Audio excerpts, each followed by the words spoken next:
Absolutely nobody asked for this video, but I'm doing it anyways. The Glorious Revolution. Let's try to answer the big 5 questions. Who, what, where, and the most important one, folks, is why. So today's topic is the Glorious Revolution. We're going to look at this Wikipedia channel and try to understand WTF is going on here. Let us begin. Glorious Revolution. Let's go with who? No, just kidding. Let's just dig into it. Let's just dig in. So, this is also known as the Revolution of 1688, the so-called 17th century. So, this is a tumultuous. It was a terrible time to be alive in continental Europe for the most part. Europe was fighting, okay, the big powers, the powers that be in continental Europe were warring. We have this 30 years war with a lot of civilian deaths. You can check out my video about it.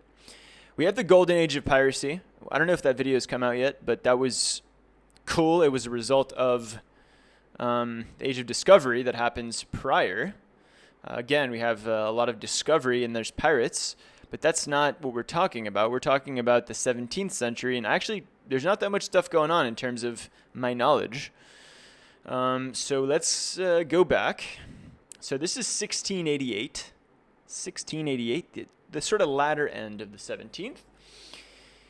And it's the deposition of James II and James VII, which I think is the same. So it's like different names for the same guy. Oh my lord. Look at this dude. I couldn't imagine a more kingly pose. I mean, this is up there. This is kingly. Maybe as kingly as it gets. So, the deposition of James II VII in 1688. He was replaced by daughter, Mary II, and her Dutch husband, William III of Orange. Okay, so they get rid of James II VII, and they put in Mary II VII. So these are the who's, but why and when? We also answered when and where. Sorry, folks. So where? Where is this happening? This is happening, I don't even know. Where's this happening? I think, no, it must be England. It's England. Yeah, King of England. So the Brits, by the way, this is a featured article. Damn.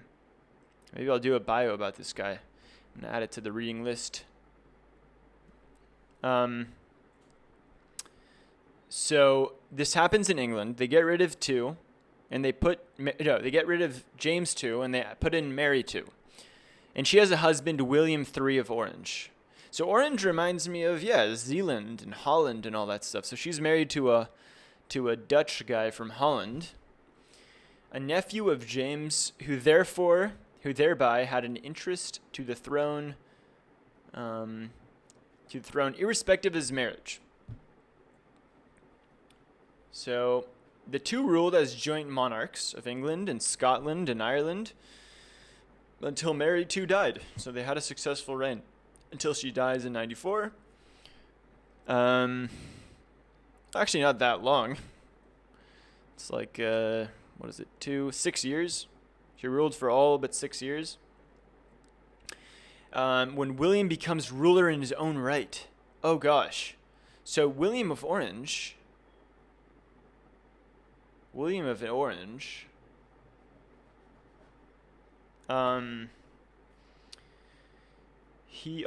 is also a featured article. That's pretty cool. This guy, Sovereign Prince of Orange. Yeah, he's from Holland. So basically it seems like they, by some power, we still don't know how they did it. How did they depose him? It's not clear. Let's try to figure out how they deposed him. I understand, and I also don't understand why. I'm starting to understand who, but I don't understand why and how. So let's see. And also, I just want to point out, Mary II is the daughter of James II. And she just died. So now they're just being ruled by a guy from Holland, which I don't know if that was taken well by the English. Must I say, I'm doing a course right now on my own volition. It's a Yale's course, open. It's part of their like open courseware on the Yale website, Yale YouTube rather, and it's a really great course. So far, I'm on lesson 3 or 4, and we just talked about how there were kind of exceptions in the 17th century. Let's go back to the map. During this kind of tumultuous 17th, there were 2 exceptions to the rule. We had the Brits and we had the Dutch. All the rest, all the other kind of kingdoms in Europe, in continental Europe, were ruled by absolute monarchs who had absolute power. And then basically, there were 2 exceptions to that. I'm totally simplifying, but one exception to the rule was the Dutch, who had a sort of federalist state, and also the Brits, who also had this sort of parliament going, and it wasn't just absolute control. They had something else. They had some choice.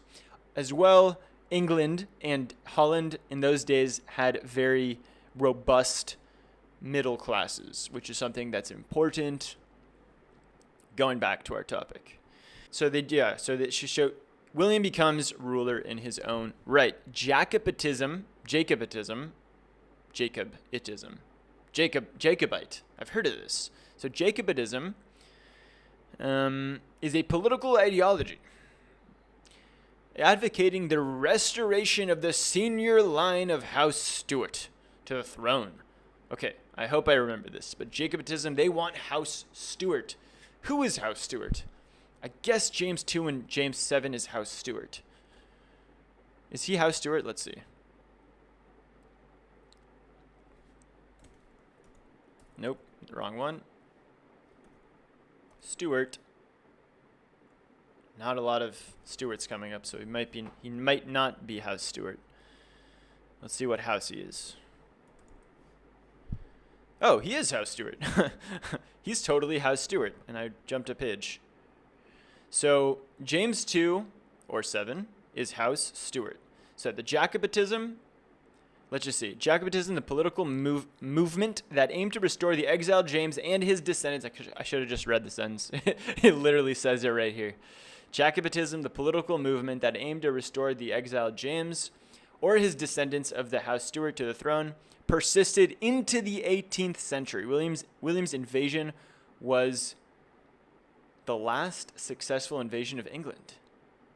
They're calling this an invasion? Interesting. Because it's not really an invasion. It's like by marriage invasion. So despite his own Catholicism, usually an impediment to Protestant support, James became king in February 1685. So yeah, we have Catholics and Protestants, folks. Is that on my map? Is the Reformation on my map? It isn't. So I need to add the Reformation, which is important because that's another schism, yet another schism in the church. We have Protestantism. Despite his own Catholicism, usually an impediment to Protestant support, James became the king in February 1685, and with widespread backing from the Protestant majorities in England as well as largely Catholic Ireland. However, his policies quickly eroded support, and by June 1688, dissatisfaction turned into active yet largely unarmed resistance. The prospect of a Catholic dynasty following the birth of his son James Francis Edward on 10 June led a group of domestic opponents to issue the invitation to William, seeking Dutch support to remove him. The Dutch States General and William were concerned that James might support Louis the Sixth of France in the 9 Years' War. Oh my gosh, exploiting unrest in England and claiming to be responding to the invitation, William landed in Devon with an expeditionary force. This was a legit invasion by the Dutch. This is crazy. How did I never hear about this? So they land in Devon with an expeditionary force in 1688 As William advances on London, James's army disintegrated, and he went into exile in France on 23rd December. And then in 89, while Dutch troops occupied London Parliament, while Dutch troops occupied London, Parliament made William and Mary joint monarchs of England and Ireland. A separate but similar Scottish settlement was made in June. So this is crazy. Like, so this was a legit. So let's just see. I think I got all my questions answers. So the Glorious Revolution. Who? James II and James II/VII. He has two names. A Catholic gets deposed by Mary II and her husband William of Orange. Okay. When this happens in 1688. Why? Now let's see if I can get this. The why is because James II was a Catholic, and they didn't want to be ruled by a Catholic, especially because he had a hardy son who was coming up. So they call their friends, or their who's they? I don't really remember. It's I guess Protestants in England. They call to their aid the Dutch, Holland, who send William III of Orange, and he literally comes and lands with a small force and freaking occupies the Parliament and occupies London, and they not forcibly, I don't really know, they didn't get into the details, but they set up a marriage with his daughter, Mary II, and she becomes the queen of England, and she dies, and then William stays. So who, what, where, this happens in England, and why? We got them all, I think. I mean, at a very basic level, we got them all, which is crazy. I mean, I don't know. It's just, look at this. This is a picture. William of Orange III and his Dutch army land in Brixham. Look at this freaking picture, dude. These were such crazy days, honestly. We have it so easy. Like, look at the way they're dressed in these janky ships. Everything was so terrible back then. So, let's see if there's more pics. New map of England. Damn, so this is James II/VII. This is the guy, the Catholic. James' attempt to follow tolerance so he's trying to like assuage. Yeah, we're getting into the weeds. I'm going to cut this short. I'm not going to really talk too much. Let's just keep looking at the pics. William III of England. So William III of England is actually William III of Orange. That's pretty freaking cool, man. So he's just a guy from Holland who ended up controlling, I guess, both. So for that brief period of time, was England and Holland like connected? Let's see. He was King of England to Ireland from 1689 until his death in 1702. So he was Stadtholder. Sovereign Prince of Orange from birth, Stadtholder of all of those from 16. So when he died, was he still Stadtholder? That's a question. If anyone knows in the comments, can save me from all the research. If William III, when he finally died, was he also the Stadtholder? Like, was he literally controlling all of the different, what are these called? Like provinces, different counties? Was he controlling the counties of the Dutch Republic and England at the same time? Because it doesn't say it here, and I'm curious.